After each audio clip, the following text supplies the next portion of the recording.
Hello friends, எல்லாருக்கும் வணக்கம். This is your David அன்பு. இன்னைக்கு நாம ஒரு முக்கியமான சூப்பரான டாபிக் பார்க்க போறோங்க. என்ன அப்படின்னா, இந்த லெட்ட வச்சு தான். இதுவரைக்கும் லெட்ட வச்சு ஒரு சென்டென்ஸோட பிகினிங்ல நம்ம பிராக்டிஸ் பண்ணியிருப்போம். ஒரு சென்டென்ஸ் இருக்குன்னா, அந்த சென்டென்ஸோட பிகினிங்ல லெட் வர்ற மாரி யூஸ் பண்ணியிருப்போம். ஆனா, இன்னைக்கு நாம பார்க்க போறது லெட்டு ஒரு மெயின் வெர்பா, பேஸ் வெர்பா எப்படி ஒர்க் ஆகுது அப்படிங்கிறத கிறிஸ்டல் கிளியரா பார்க்க போறோம். இது கொஞ்சம் புதுசா இருக்கிற மாரி தான் இருக்கும். பட் நீங்க பழகிட்டீங்க அப்படின்னா, ரொம்ப யூஸ்ஃபுல்லான சென்டென்ஸஸ் உங்களால மேக் பண்ண முடியும். ஓகே. ஸோ அத கத்துக்கிறதுக்கு நீங்க வீடியோவ ஸ்கிப் பண்ணாம ஃப்ரம் ஸ்டார்ட் டூ ஃபினிஷ் பாருங்க. அப்பதான் பெட்டர் ஐடியா உங்களுக்கு கிடைக்கும். அண்ட் இதான் நம்ம சேனல்ல நீங்க ஃபர்ஸ்ட் டைம் வந்திருக்கீங்கன்னா, நம்ம சேனல மறக்காம சப்ஸ்கிரைப் பண்ணிட்டு பெல் பட்டன கிளிக் பண்ணி வச்சுக்கோங்க. அப்பதான் நாங்க போடுற வீடியோஸ் உங்களை தொடர்ந்து வந்து சேரும். Without delay let's get started. நார்மலாவே நம்ம இந்த லெட் அப்படிங்கிற வார்த்தைய சென்டென்ஸோட பிகினிங்ல யூஸ் பண்ணும்பொழுது, இந்த அர்த்தத்துல நாம யூஸ் பண்ணியிருப்போம். என்ன அப்படின்னா, விடு அப்படிங்கிற அர்த்தத்துல, இல்லாட்டி இருக்கட்டும். ஓகே. இருக்கட்டும், செய்யட்டும் அப்படிங்கிற டோன்ல நாம இதுவரைக்கும் பிராக்டிஸ் பண்ணியிருப்போம். ஆனா இன்னைக்கு என்ன பண்ண போறோம் அப்படின்னா, இந்த லெட்டு சென்டென்ஸோட பிகினிங்ல வரப்போறது கிடையாது. இதுவரைக்கும் வந்த ஃபார்ம் என்ன? இங்க பாருங்களேன். லெட் ஹிம் டூ இந்த மாதிரி ஏதோ ஒண்ணு வரும்னு வச்சுக்கோங்களேன். இங்க லெட்டு வந்து சென்டென்ஸோட பிகினிங்ல இருக்கு. ஆனா இன்னைக்கு நாம பார்க்க போறது பார்த்தீங்கன்னா, ஃபர்ஸ்ட் ஒரு சப்ஜெக்ட் வரணும். அதற்கடுத்து லெட் அப்படிங்கிற வார்த்தை வரணும். சரிங்களா? இதில நீங்க முக்கியமா தெரிஞ்சுக்க வேண்டிய ஒரு கான்செப்ட் என்ன அப்டின்னா, இந்த லெட்டுக்கு 3 ஃபார்ம்லயுமே லெட்டு, லெட்டு, லெட்டு தான். எப்படி புட்டு, புட்டு, புட், கட், கட், கட் அந்த மாரி சொல்றோம்ல. அதே மாதிரி லெட்டுக்கும் 3 ஃபார்ம்லயும் ஒரே அர்த்தம் தான் வரும். சரிங்களா? சரி. இப்ப நாம இந்த லெட்ட மெயின் வெர்பா யூஸ் பண்ணும்பொழுது என்ன அர்த்தத்தில வருது அப்டின்னா, விடு அப்படிங்கிற அர்த்தத்தில வருது. இந்த விடு அப்படிங்கிற இந்த வார்த்தையோட அர்த்தம் என்ன அப்டின்னா, அனுமதித்தல் அப்படின்னு அர்த்தம். ஓகே. லெட் அப்படிங்கிற வார்த்தையோட தமிழாக்கம் விடு அப்படிங்கிறது நமக்கு நார்மலா தெரியும். ஆனா இந்த இடத்துல அந்த விடு அப்படிங்கிற அந்த பர்ட்டிகுலர் தமிழ் வார்த்தைக்கு என்ன அர்த்தம் இருக்குன்னா, அனுமதி கொடுத்தல். சரிங்களா? இப்போ நார்மலா நாம அனுமதிக்கு இங்கிலீஷ்ல என்ன வார்த்தை யூஸ் பண்றோம்? அலோவ் அப்படிங்கிற வார்த்தை யூஸ் பண்றோம். இப்போ நீங்க அலோவ் டூ அப்படிங்கிற வார்த்தைய யூஸ் பண்ற இடம் இருக்கு பார்த்தீங்களா? அந்த இடத்துல நீங்க லெட்ட போட்டு ரீப்ளேஸ் பண்ண போறீங்க. ஓகே. அலோவ் டூ அப்படிங்கிற வார்த்தை எங்கெங்கெல்லாம் வருதோ அங்கெல்லாம் லெட் அப்படிங்கிற வார்த்தை வரும். அப்போ இதிலிருந்து நம்ம என்ன தெரிஞ்சுக்கிறோம்? லெட் அப்படிங்கிற வார்த்தைக்கு டூ தேவையில்ல. அலோவ் டூ தான் வருதோ தவிர லெட் கூட டூ வரல, வரக்கூடாது. ஏன்னா அது காசிட்டிவ் வெர்ப். காசிட்டிவ் வெர்ப் கூட என்ன வராது? டூ அப்படிங்கிறது வராது. சரிங்களா? இப்ப பாருங்க. லெட் அப்படிங்கிற வார்த்தை நம்ம இங்க போட்டுட்டு, அதற்கடுத்து வழக்கம் போல நம்ம என்ன பண்ணுவோம்? இந்த அப்ஜெக்டிவ் ப்ரொனவுன் போடுவோம் பார்த்தீங்களா? அதில ஏதோ ஒண்ணு போட்டுட்டு அதற்கடுத்து அவங்க என்ன ஆக்ஷன செய்றாங்களோ, அதற்கேத்த மாரி இங்க ஒரு வெர்போ, இல்லாட்டி ஒரு ஆப்ஜெக்ட்டோ ஏதோ ஒண்ணு போட்டுக்க வேண்டியது தான். இவ்வளோதாங்க. இதுதான் நாம இன்னைக்கு படிக்க போற புது ஸ்ட்ரக்சரோட ஃபார்முலா. சரிங்களா? ஆ ஆனா இந்த லெட் பார்த்தீங்க அப்டின்னா, நீங்க பிரசன்ட்ல, பாஸ்ட்ல, ஃபியூச்சருக்கு என்னத்துக்கு வேணா யூஸ் பண்ணிக்கலாம். ஃபியூச்சர்ன்னு வரும்போது மட்டும் வில் லெட்ன்னு வரும். அத மைண்ட்ல வச்சுக்கோங்க. சரிங்களா? இப்போ ஒரு சில எக்ஸாம்பிள்ஸ் பார்க்கலாம். பார்க்கும்போது உங்களுக்கு ஐடியா கிடைக்கும். ஃப்ரெண்ட்ஸ் இப்போ நல்லா கவனிங்க. இந்த 5 எக்ஸாம்பிள்ஸே போதும். நாம இந்த லெட்ட மெயின் வெர்பா கத்துக்கிறதுக்கு ரொம்ப ஈஸியா உதவும். சரிங்களா? பாருங்க. நான் நேற்று அவர்களை போக விட்டேன் அப்படிங்கிற வார்த்தை இருக்கு. ஓகே. போக விட்டேன் அப்படின்னா என்ன அர்த்தம்? இன்னொரு ஆங்கிள்ல நாம அனுமதி குடுத்தோம் அப்படிங்கிறத சொல்றோம். அடுத்து பாருங்க. ஆசிரியர் எங்களை விளையாட விடுகிறார். பிரசன்ட்ல அவர் அந்த அனுமதிய கொடுக்கிறாரு. அப்படிங்கிற டோன்ல தான் எடுக்கிறோம். ஆனா வந்திருக்கிற வார்த்தை விடு அப்படிங்கிறதுல தான் வந்திருக்கு. சரிங்களா? விட்டேன் அப்படின்னா பாஸ்ட்டு, விடுகிறார்னா பிரசன்ட். ஓகே.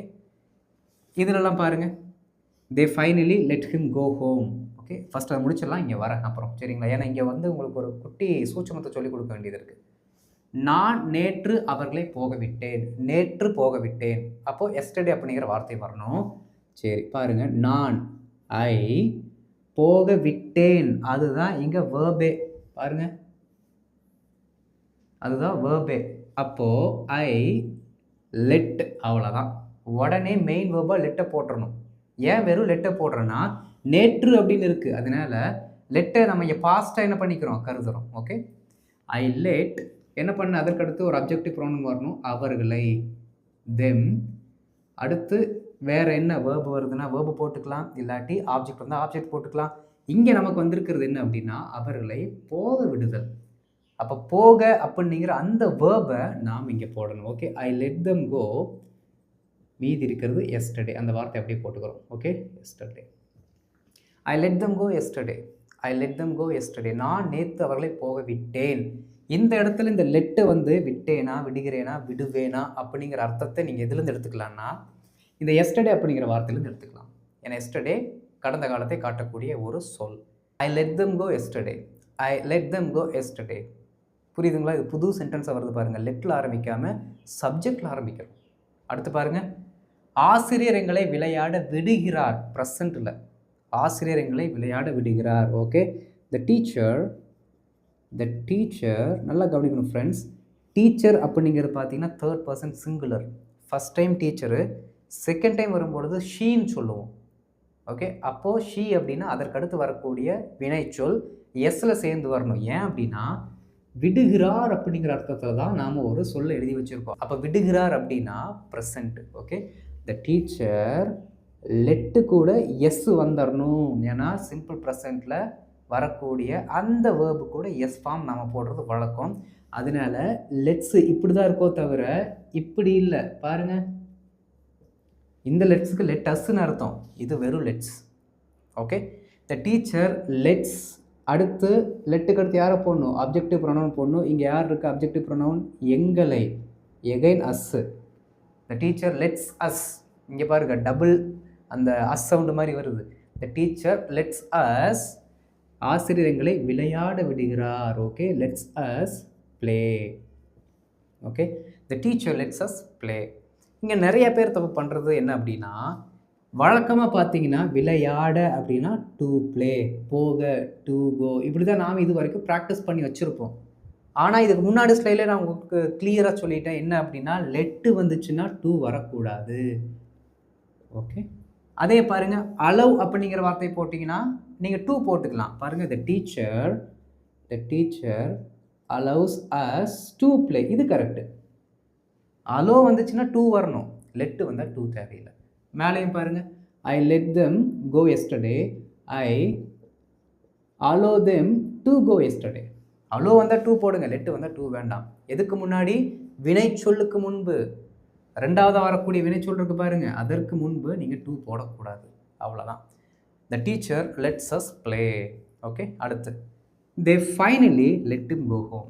தே finally let him go home. அதாவது இந்த ஃபைனலி அப்படிங்கிற வார்த்தையை பார்த்தாலே கடைசியாக அவர்கள் ஒரு வேலை செய்தனர் அப்படிங்கிற அர்த்தத்தை நம்ம கண்டுபிடிச்சிக்கலாம். அதை ஃபைனலி. ஓகே, அப்போது they finally let him go home அப்படின்னா ஈஸியாக நீங்கள் ஐடென்டிஃபை பண்ணிக்கலாம் அது பாஸ்ட் டென்ஸில் இருக்குது அப்படின்ட்டு. அப்போது லெட் அப்படிங்கிற வார்த்தை இருக்குது. அப்போது பாஸ்ட் டென்ஸில் லெட்டு வந்தால் விட்டார்கள், தே இருக்கிறதுனால அவர்கள் விட்டார்கள் எழுதலாங்களா? பாருங்கள், அவர்கள். ஓகே, ஃபைனலி கடைசியாக. ஓகே, இல்லாட்டி கடைசியாக அவர்கள், இதை முன்னாடி போட்டு இதை பின்னாடி போட்டுக்கலாம். ஏன்னா இது எங்கே போட்டாலும் அர்த்தம் வந்துடும். சரிங்களா? அவர்கள் கடைசியாக let him go home. Okay, அவர்கள் கடைசியாக அவனை வீட்டிற்கு போக விட்டார்கள். வீட்டிற்கு போக விட்டார்கள். அவ்வளோதாங்க. ஏன்னா இங்கிலீஷில் இருக்க சென்டென்ஸ் தான் உங்களுக்கு கன்ஃபியூஸ் பண்ணும். நீங்கள் பாருங்கள், இந்த finally let him go home அப்படிங்கிற சென்டென்ஸ் மட்டும் பார்த்தீங்கன்னா உங்களுக்கு கன்ஃபியூஸ் ஆகிரும். இதில் சம்மந்தம் இல்லாமல் லெட் இங்கே வந்திருக்கு, நம்ம டேவிட் சொல்லவே இல்லையே அப்படின்னு நீங்கள் அந்த இடத்துல யோசிப்பீங்க. ஓகே, பாருங்கள், they finally let him go home. Okay, அவர்கள் கடைசியாக அவனை வீட்டிற்கு போக விட்டார்கள். இந்த ஃபைனலி அப்படிங்கிற வார்த்தை இல்லை அப்படின்னா they let him go home அப்படிங்கிற வார்த்தை மட்டும் வந்துச்சுன்னா ப்ரெசண்ட்டுக்கு தான் அது வர மாதிரி இருக்கும். சரிங்க, அது எந்த காலத்தையுமே காட்டாது. அதனால ஒரு ப்ராப்ளம் இருக்குது லெட்டில். இருந்தாலும் நம்ம மேக்ஸிமம் என்ன பண்ணிக்கலாம், ப்ரெசென்ட்டில் தான் அவங்க சொல்கிறாங்க போல இருக்குது அப்படிங்கிறத ஒரு மீனிங் எடுத்துக்கலாம். ஏன்னா கடந்த காலமாக இருந்தால் ஏதாவது ஒரு அட்வர்பை கொடுத்துருப்பாங்க, அவங்க டைம் ரிலேட்டடாக இருக்கிற வார்த்தை கொடுத்துருப்பாங்க. சரிங்களா? அடுத்து தே let their spare room to a student. They let their spare room to a student. நீங்கள் கவனிக்கணும், அவர்கள் விட்டார்கள். எதை விட்டார்கள் அப்படின்னா அவர்களுடைய ஸ்பேர் ரூம். ஓகே, மாற்று அறை அப்படின்னு வச்சுக்கலாம். அவர்களுடைய மாற்று அறையை ஒரு மாணவருக்கு கொடுத்தார்கள், விட்டார்கள், அனுமதித்தார்கள் அப்படிங்கிற அர்த்தத்தில் வருது. எழுதலாங்களா? பாருங்கள், தே அவர்கள் எதை கொடுத்தாங்களாமா? தேயர் ஸ்பேர் ரூம், அவர்களுடைய மாற்று அறையை. மாற்று அறையை ஓகே ஒரு மாணவனுக்கு, அதாவது ஸ்டூடெண்ட் தான் இருக்கு. ஒரு மாணவனுக்கு விட்டார்கள். ஓகே, விட்டார்கள். இதிலே நீங்கள் புரிஞ்சுக்கலாம். அப்போ லெட் அப்படிங்கிற மீனிங் வந்தாலே விட்டார்கள் அப்படிங்கிற மீனிங் வருது. இதனால தான் பார்த்தீங்கன்னா ஃப்ரெண்ட்ஸ், நீங்கள் இந்த வார்த்தையை கவனிச்சிருப்பீங்க. இங்கே பாருங்க, டு லெட் அப்படின்னா விடுவதற்கு, குடியிருக்க விடுவதற்கு, அதான் அர்த்தம். அனுமதிக்கப்படுகிறதுன்னு அர்த்தம். அதான் டூ லெட்டுன்னு சொல்லுவாங்க. நீங்கள் டூ லெட்னு போட்டு வாடகைக்கு விடுவாங்க பார்த்தீங்களா, ரீசனே இதுதான். லெட்டை போடுறதுக்கான அர்த்தமே அதுதான். ஓகே, பாருங்க, they let their spare room to a student. அவர்கள் அவருடைய மாற்று அறையை ஒரு மாணவனுக்கு விட்டார்கள். சிம்பிள். ஓகே, எந்த இடத்துலையுமே எந்த டென்ஸும் இல்லாதனால நீங்கள் விட்டார்கள் சொன்னாலும் ஓகே தான், விடுகிறார்கள் அப்படிங்கிற மீனிங்கில் சொன்னாலும் கரெக்டு தான். ஓகே, என்ன சினாரியோக்கு பேசுகிறீங்களோ அந்த சினாரியோக்கு ஏற்ற மாதிரி அது மீனிங் மாறிக்கும். Okay, the signal let the cars move. The signal let the cars move. இங்கே நீங்கள் ஈஸியாக ஐடென்டிஃபை பண்ணிக்கலாம் என்ன டென்ஸில் இருக்குது அப்படின்ட்டு. த சிக்னல்ங்கிறது பார்த்தீங்கன்னா சிங்குலருக்கு நாம் ப்ரெசண்ட்டில் இருந்துச்சுன்னா லெட்டுக்கு அடுத்து எஸ் தான் போடுவோம். கரெக்டுங்களா? ஆனால் இங்கே லெட்டுக்கு அடுத்து எஸ் இல்லை. அப்போயே நீங்கள் புரிஞ்சுக்கணும், லெட்டுக்கு அடுத்து எஸ் இல்லை, அதுவும் ஒரு சிங்குலர் வந்தும் இல்லை அப்படின்னா அது கண்டிப்பாக பாஸ்ட் டென்ஸ். ஓகே, லெட்ஸ்ன்னு இருந்துச்சுன்னா ப்ரெசண்ட்டு, லெட் இருக்குனால அது பாஸ்ட். பாருங்கள், த signal let the cars move. ரொம்ப சிம்பிள். சிக்னல் அப்படின்னு என்ன, அந்த நிறுத்தம் இல்லாட்டி அந்த குறியீடு, சிக்னல்னால் குறியீடு தானே வச்சுருக்கோம் நாம், அந்த குறியீடு லெட் த கார்ஸ் மூவ். யாரை நகர விட்டதாமா? கார்களை. ஓகே, கார்களை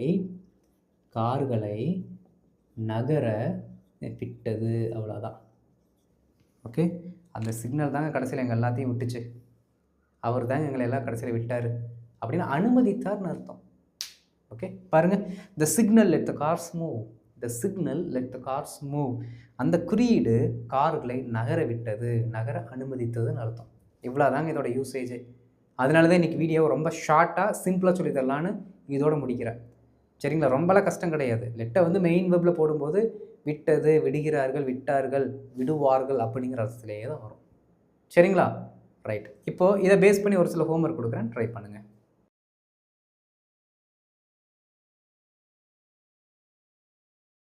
இப்போ ஹோம்ஒர்க் பாருங்கள். கல்லூரி முதல்வர் எங்களை தேர்வு எழுத விட்டார்.